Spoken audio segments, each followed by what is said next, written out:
Саламатсыздарбы, кандайсыздар кыргыз элим? Беримбек байкелерге, кунсежилерге кайрымдуулук менен берилген идиш аякты көргөзө кетсем, кунсеже өзүң эле ачып көргөзө берчи деп койду. Эмне өзүң ачып атасың демей, жок Кунсеже бул жакта жумуштарды кылып жүрөт.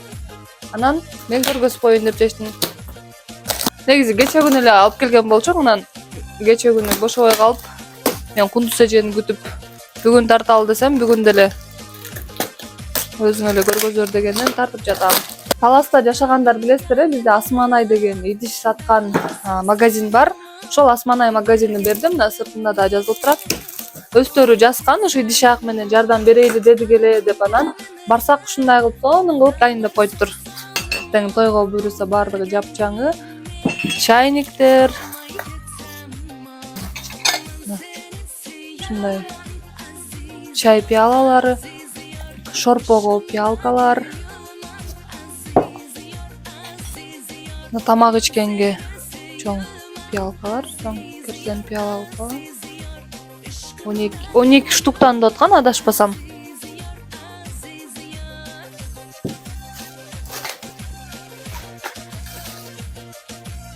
Так. Мындай тарелкалар. Сонун азыркы тренди аппак жана жылтырак.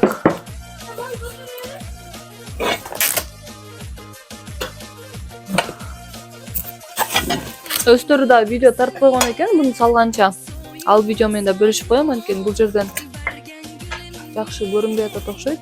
Ушундай. Мындай тегерек дагы тарелкалар.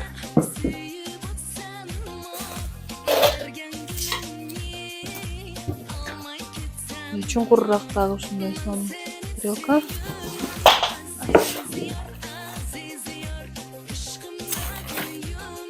Бир комнатага бул кенен жетет, бул идиш аяк.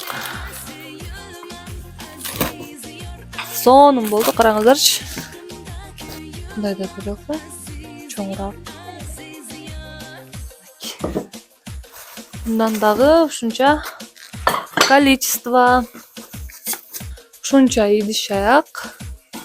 Асманай магазинине ыраазычылык билдиребиз. Соодаңыздарга береке, соодаңыздар жүрө берсин. Кунсежилерге болсо ушундай сонун идиштер болду. Эми эртең биринчи эле буйруса үй тоюна колдонулат. Чоң рахмат.